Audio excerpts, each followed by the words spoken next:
Hello YouTubers, Alaska Prepper here. Today we are going to fry a huge ostrich egg. Just kidding, ladies and gentlemen. I am messing with you today. As the title says, today we're going to make some Spanish rice or Dominican rice using a quart of those pinto beans that I pressure canned just a few days ago. All right, so take out your piece of paper and take out your pen or pencil so that you can take notes if you would like to make this recipe, because it's really good. So as you can see here, I'm starting out with about 4 tablespoons, maybe 5, of olive oil. All right, you can put as much as you want or as little as you want. I recommend that you put in a good amount. This is going to be a 3-cup dish.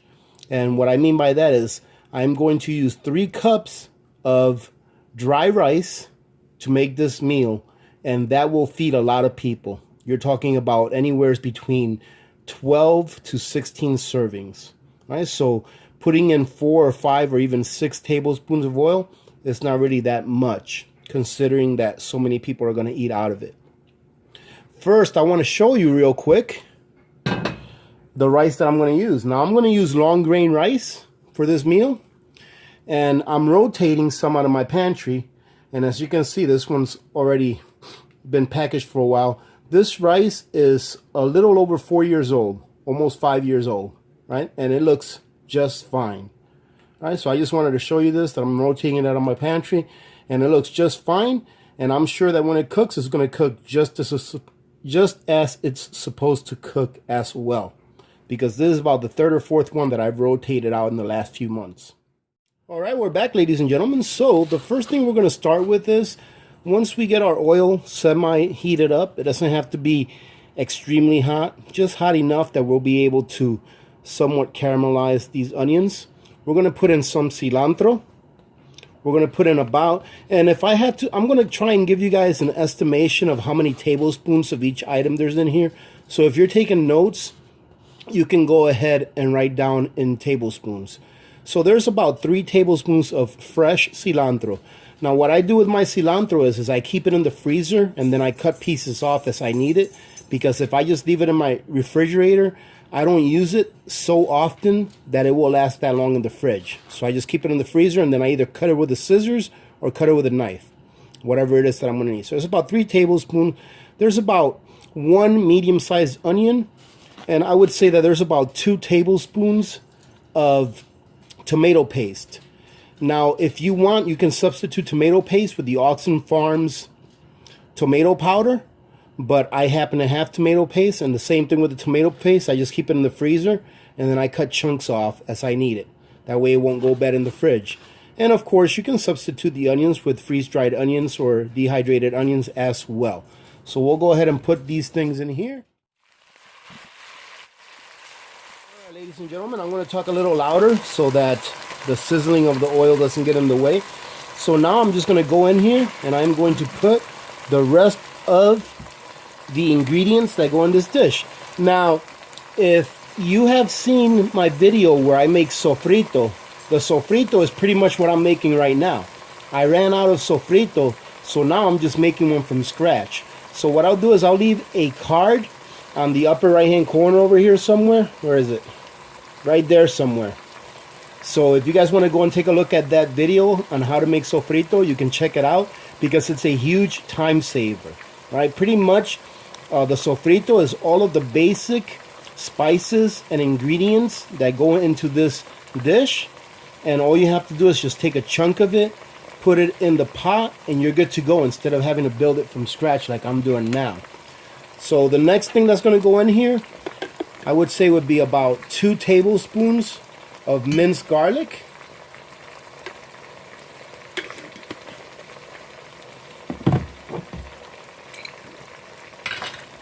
We're going to put in about 1 tablespoon of capers.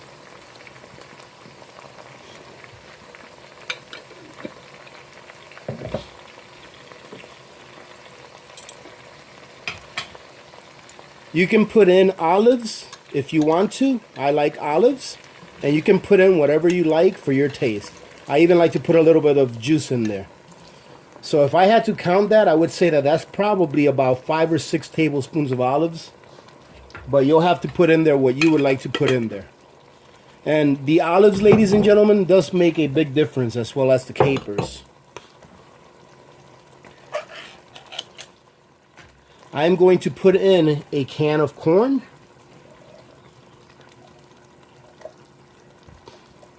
And I want to say that this is somewhat of a complex dish, as far as, because it's got so many layers of flavors. But ladies and gentlemen, I really hope that you guys try this, because it really is delicious. And what we're going to do is we're going to try to put this on high heat, because what we want to do is we want all of these flavors to start blending together. All right. I'm going to put in one other vegetable in there. Well, the corn, I guess you can consider a vegetable or whatever it is. I'm also going to put some peas. Now, if you like, you can put in, instead of just corn and peas, you can just put in some mixed vegetables, and that'll be just as fine too. It'll have a little bit of everything in it. But I like peas in mine. Now we're going to go ahead and put in all of our dry spices. First one we're going to start off with is some sazon Goya. If you guys go to your supermarket, if you go to like the Latin aisle or the international aisle, you should be able to find these. These aren't hard to find. And if you can't find them where you live, I am pretty certain that Amazon sells these. It just happens to be that I think that more than likely it'd be more expensive getting this through Amazon than it would be getting it through your supermarket. Of course, ladies and gentlemen, you know what's going in there next. Some adobo. Now the adobo, I'm going to say that you're going to put in a full tablespoon of adobo. So remember, we are making a pretty good size pot of rice today. There's going to be 3 cups of dry rice that's going to go in there. And just stir this around every now and then while you're putting in your spices. That way nothing will burn. It's up to you whether you want to put some salt or not, but I'll put in there the equivalent of about 1 teaspoon of salt, which is about this much right here. That's actually a little less. Let's put there we go. And we're going to put in about the equivalent of about 1/2 teaspoon of pepper. There you go. That is it, ladies and gentlemen, as far as all the spices that go in here. I know that the peas and the corn aren't really spices, you know, and the olives, but this is what we're starting off with. Now we are going to cook this until it is rendered down just a little bit, and then we're going to go ahead and add our beans. Now, for those of you that saw the video where I pressure canned my pinto beans, does this one look familiar? It should, because this is one of the jars that I pressure canned just a few days ago. And this is going to go in there also before the rice. So we're going to go ahead and render this down just a little bit, and then we'll be right back, ladies and gentlemen. I'll go ahead and put you guys on high speed so you can check it out.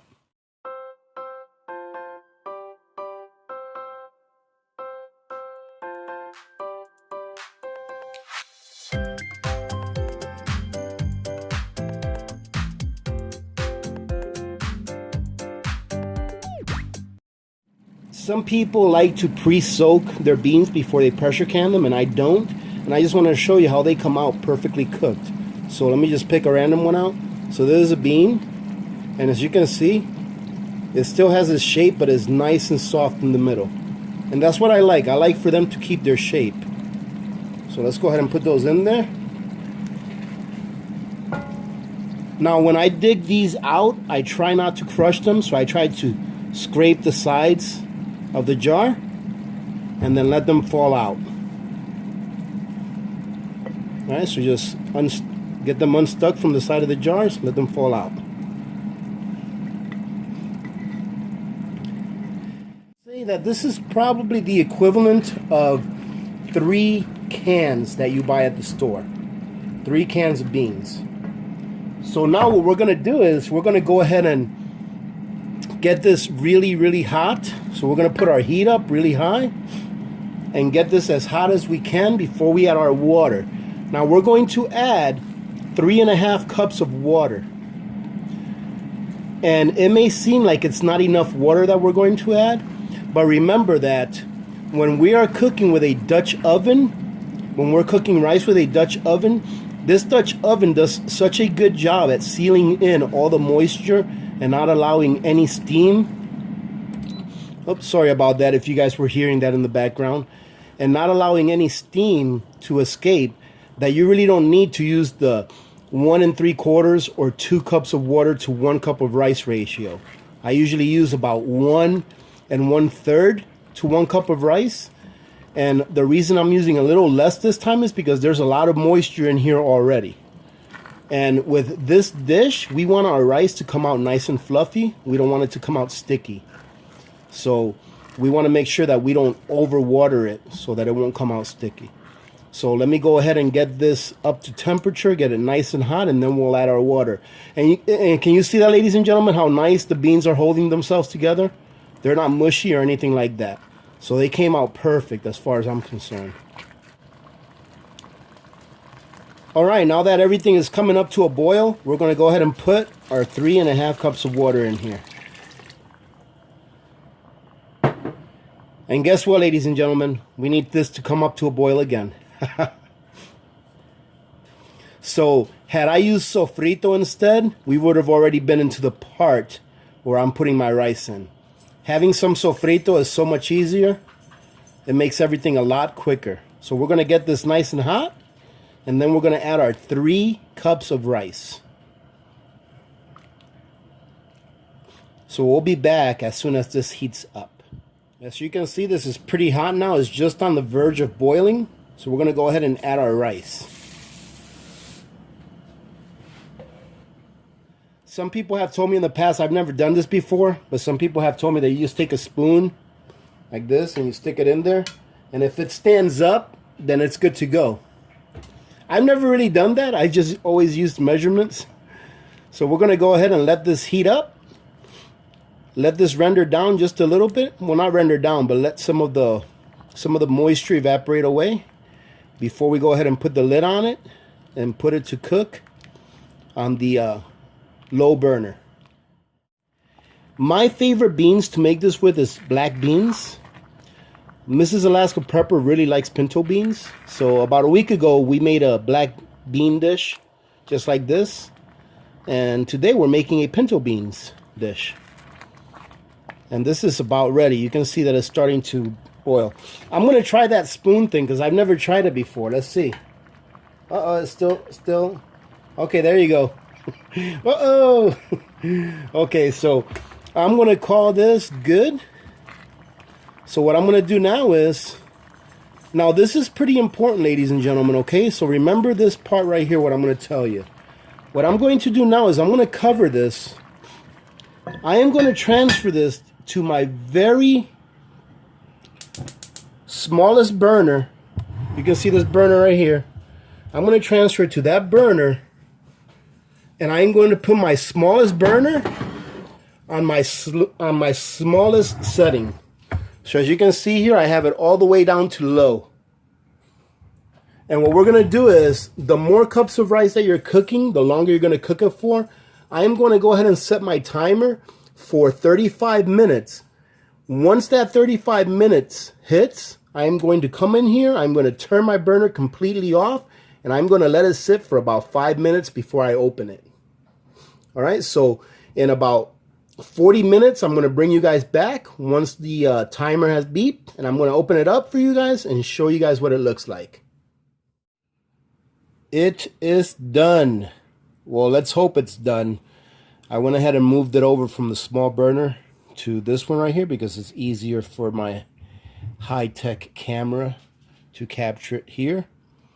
And like I said before, once your timer goes off, I always turn my burner completely off and I let it sit without touching it for about 5 minutes before I even open it. Because once you open this, ladies and gentlemen, that's it. There's no turning back. So And before I even open it, I'm going to tell you what it's going to look like in there, because it always looks the same. So once you open it, a lot of your vegetables that you put in there, like the olives, the peas, the corn and stuff like that, it's going to be on the top. So you're going to have to mix it in. It does that. I don't know why it does that. It's just, that's how it's always been every single time that I've ever cooked it. You've had to always mix it in. So we'll see. And there you go. Everything's on the top. But it looks really good. So let's go ahead and let me see if I can bring this in a little more so you guys can see it a little better. I'm not sure if that's steam. Oh, that looks really good actually. Let's mix it in. Oh, and it looks really good. You see all that rice from the bottom? So what you want to do is bring all that rice from the bottom up, and you'll mix everything in with it. And it's nice and fluffy rice too. It's not sticky or anything like that. So make sure that when you do it, you're like doing it in an upward motion and not poking at it, so that you don't squish any of the vegetables or the beans, because you want this to be nice and fluffy.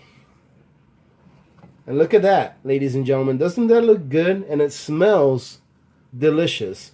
And look at how much food 3 cups of rice made. That is an enormous amount of food. Let's bring this back down. That right there will feed a family of 4 at least 3 or 4 meals.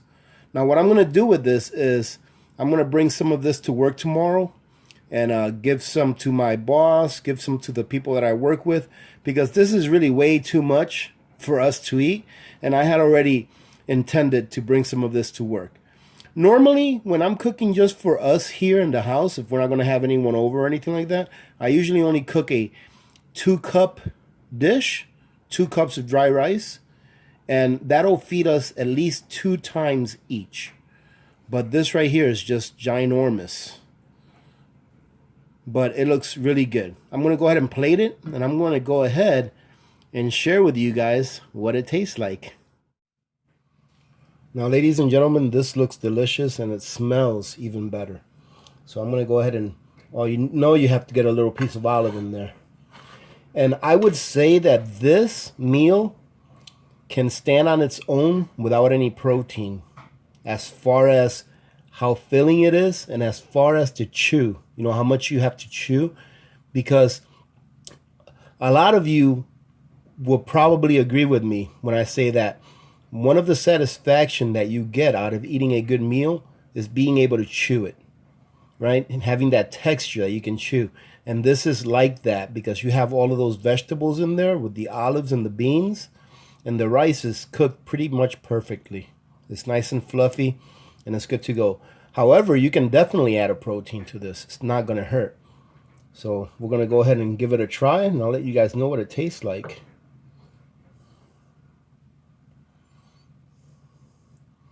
And that's what it looks like. That is delicious, ladies and gentlemen. I really hope that you try this recipe and that you let us know how you like it once you've tried it. Because I truly believe that if you try this, it's going to be one of your go-to meals to impress family members and friends. This is delicious. Well, ladies and gentlemen, that's going to be it. I really hope you guys enjoyed this, and I hope that you guys try this. Again, let us know how you like it if you try it. Very simple dish that is going to be very filling and makes a lot of food for very little. I didn't do any AP math for this, but you know that everything that I've got in here, once you break it down to the amounts that you use, has to be less than $5 or so, especially since we don't have a protein in here. So this is a lot of food for very little bit of money. And if you go and take a look at that video that I made with the sofrito, you'll see how much easier it is to make than what I showed you today if you already have the sofrito pre-made. Again, listen, if you're still here, it means that you're definitely one of my VIPs. So I truly do appreciate you guys sticking through the video and spending a little bit of your day here with me today. So thank you very much for being here. Let me go ahead and fill you guys in on what's going on for our next video. More than likely, I will not have a video out for Saturday, but I will have one out for Sunday, and we're going to go ahead and try Sunday at 3 p.m. Alaska time again for our live chat premiere. Last time that I did that, it worked out pretty well. It allowed some people that normally couldn't make it early in the morning to be able to make that time. So Sunday, 3 p.m. Alaska time, we'll have a live chat premiere. All right, ladies and gentlemen, having said that, I hope that you guys have a great Friday and a great Saturday. If I put out a video for Saturday, it may be just a very short video. Also, on Sunday's video, I will be doing my payday prep for this payday, and I will also be showing you all everything that I got for the homeless shelter. All right, charity donation that we're doing for the homeless shelter. Until then, ladies and gentlemen, remember to be good to each other. When good people do good things happen. Remember to reach one, teach one, and repeat. If we all did this, the world would be a better place, and you know that it will be a better place. Many blessings to all of you and your families. This is Alaska Prepper, and I'm out.